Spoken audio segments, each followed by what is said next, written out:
Kung akala ninyo ay pangpelikula lang ang ganitong eksena, mga fighter jet na shutdown ng kalaban, tapos may daring rescue sa loob mismo ng teritoryo ng kalaban, well, isipin ninyo ulit. Dahil ang nangyari nitong mga nakaraang oras ay parang eksena na hinugot diretso sa Hollywood, pero totoong buhay, at mas delikado pa sa iniisip ninyo.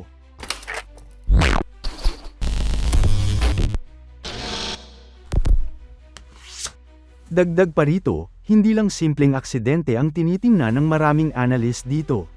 Posibleng may kinalaman ito sa mas malalim na operasyon na hindi agad inilalantad sa publiko. Tandaan, ang mga ganitong klase ng aircraft tulad ng F-15E ay kadalasang ginagamit sa high-value strike missions, ibig sabihin, may target na sobrang importante. Kaya ang tanong ng marami, ano ba talaga ang mission nila sa loob ng Iran? At bakit sila napunta sa ganitong sitwasyon? Kung may intel mission man o covert strike na nangyari, posibleng ito ang isa sa mga dahilan kung bakit sobrang bilis at agresibo ang naging response ng US sa rescue operation. Madaling umaga ng Biyernes, isang US F-15E Strike Eagle fighter jet ang iniulat na pinabagsak sa loob mismo ng Iran. Ayon sa Iranian state media, may mga lumabas na larawan ng wreckage, at kung titignan ng mabuti, makikita raw ang bahagi ng stabilizer at iba pang components na malinaw na tumutugma sa isang F-15E ng US Air Force, partikular mula sa 494th Fighter Squadron na nakabase sa Raf Lakenheath. Ang squadron na ito ay kilalang na-deploy kamakailan sa Middle East bilang bahagi ng build-up sa isang operasyon na tinatawag na Operation Epic Fury. Dito pa lang, ramdam mo na agad ang bigat ng sitwasyon. Hindi ito simpleng pagkawala ng aircraft. Isang advanced multi-role strike fighter ang nawala at higit sa lahat, may dalawang crew sa loob, isang pilot at isang weapons systems officer. Agad na na-brief si US President Donald Trump tungkol sa insidente. Sa mga ganitong pagkakataon, hindi lang ito military concern, nagiging geopolitical crisis ito. Dahil ang tanong, paano nangyari? At mas importante, nasaan ang crew? Habang kumakalat ang balita, nagsimula ang isa sa pinakadelikadong bahagi ng military operations, ang Combat Search and Rescue o CSAR. Ito ang uri ng mission na ginagawa lang kapag may high-value personnel na kailangang iligtas sa loob ng hostile territory. At sa kasong ito, Iran mismo ang kalaban, isang bansang may sariling air defenses, armed forces, at mga lokal na grupo na handang kumilos laban sa US. Ayon sa mga ulat, isang malaking rescue operation ang agad inilunsad.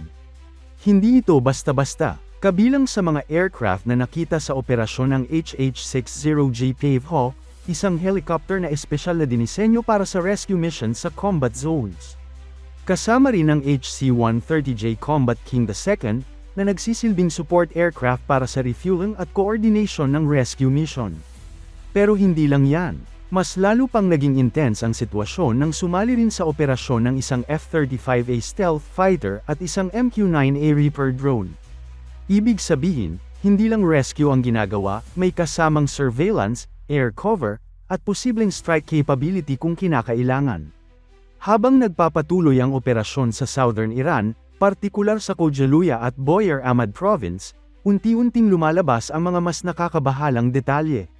Ayon sa local Iranian TV, nag-alok pa umano ng reward para sa sinumang makakahuli sa US pilot ng buhay. Ibig sabihin, hindi lang military ang kalaban dito, pati mga lokal na armadong grupo ay maaaring makialam. May mga video rin na kumalat kung saan makikita ang ilang Iranian tribesmen na sinusubukang pabagsakin ng isang US HH-60G helicopter gamit lang ang bolt-action rifles. Oh, tama ang narinig ninyo, mga lumang rifle laban sa high-tech military helicopter. Pero kahit mukhang primitive, sa dami ng pwedeng mangyari sa ground, sapat na ito para maging banta. Dito mo makikita kung gaano kahirap ang CSAR mission. Hindi lang ito basta pagpunta at pagsundo. Kailangan mong iwasan ang radar, bantayan ang paligid, protektahan ang rescue team, at siguraduhin na buhay mong may lalabas ang target, lahat yan sa loob ng teritoryo ng kalaban.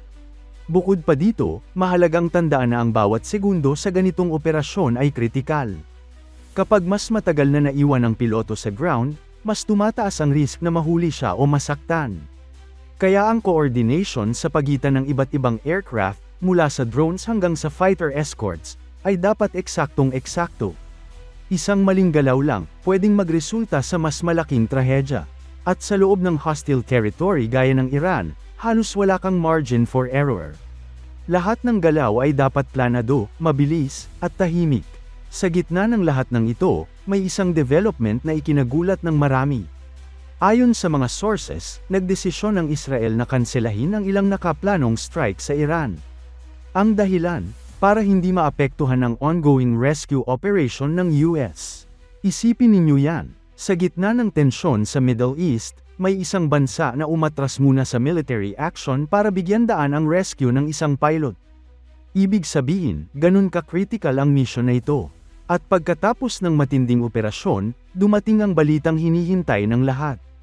Natagpuan ng US Special Forces ang isa sa mga crew members ng bumagsak na F-15E, at buhay siya. Ayon sa mga ulat, ang pilot ay na-rescue at agad na dinala sa ligtas na lugar. Siya ngayon ay nasa kustudiya ng US Forces at tumatanggap ng medical treatment matapos mailabas mula sa Iran. Isang himala kung iisipin, lalo na sa dami ng panganib na kinaharap niya habang nasa lupa. Pero hindi pa dito nagtatapos ang kwento. Dahil ang isa pang crew member, ang Weapons Systems Officer, ay nananatiling hindi pa kumpirmado ang status. At dito papasok ang mas malalim na concern, tuloy pa ba ang rescue? O may mas malaking komplikasyon na nangyayari sa likod ng eksena? Habang nagpapatuloy ang operasyon, may isa pang nakakabahalang development ang lumabas. Ayon sa ulat ng Newsmax, isa sa mga US Air Force HH-60G, Cave Hawk, combat search and rescue helicopters na kasama sa mission ay posibleng tinamaan o nasira habang nasa loob ng Iranian airspace. Nakita umano ang nasabing helicopter na may buntot ng usok habang tumatawid palabas ng Iran papuntang southern Iraq. Ibig sabihin, hindi lang ang downed F-15 crew ang nasa panganib, pati ang mismong rescue team ay nalagay din sa alanganin. Lalong pinapakita nito kung gaano ka-risky at ka-intense ang buong operasyon, kung saan kahit ang mga elite rescue units ay hindi ligtas sa posibleng atake o mechanical failure habang nasa gitna ng hostile territory. Ang ganitong insidente ay may malalim na epekto, hindi lang sa military kundi pati sa global politics. Ang pagbagsak ng isang US fighter jet sa loob ng Iran ay maaaring magdulot ng mas matinding tensyon sa pagitan ng dalawang bansa. At ang rescue operation na isinagawa ay maaaring ituring ng Iran bilang paglabag sa kanilang sovereignty. Sa kabilang banda, para sa US, obligasyon nilang iligtas ang kanilang mga tauhan, kahit pa nasa pinakadelikadong lugar sa mundo. Kung susuriin natin, ang F-15E Strike Eagle ay isa sa pinaka-capable na aircraft ng US Air Force. Kaya ang tanong, paano ito na-shoot down? May bagong air defense system ba ang Iran na ginamit? O may tactical mistake na nangyari? Ito ang mga tanong na malamang ay pinag-aaralan ngayon ng military analysts sa buong mundo. Pero sa ngayon, ang pinaka-importante ay ang buhay ng mga crew. At kahit na isang tao pa lang ang kumpirmadong nailigtas, malaking bagay na yon. Ang kwentong ito ay paalala kung gaano ka-risky ang modern warfare. Hindi lang ito laban ng makina, ito ay laban ng tao. At sa bawat mission, may mga sundalo na handang isugal ang kanilang buhay para sa kanilang bansa at sa kanilang mga kasama. Sa huli, ang rescue na ito ay hindi lang simpleng operasyon. Isa itong testamento sa kakayahan, determinasyon, at commitment ng US military na hindi iwanan ng kanilang mga tauhan, kahit pa nasa gitna sila ng pinakamapanganib na sitwasyon. At habang patuloy na lumalabas ang mga detalye, isang bagay ang sigurado, ang nangyaring ito ay isa sa mga pinaka-tense at dramatic na military incident sa kasalukuyang panahon. Kaya manatiling nakaabang, dahil sa mga susunod na oras o araw, maaaring may mas malalaking development pang lalabas, at posibleng magbago ang takbo ng sitwasyon sa buong rehiyon. Ito na ba ang simula ng mas malawak na tensyon? O isang isolated incident lang na mabilis ding maayos? Sa mundo ng geopolitics, walang kasiguraduhan. Pero isang bagay ang malinaw, ang rescue na ito ay hindi basta kwento lang. Isa itong tunay na laban sa pagitan ng buhay at kamatayan, sa loob mismo ng teritoryo ng kalaban.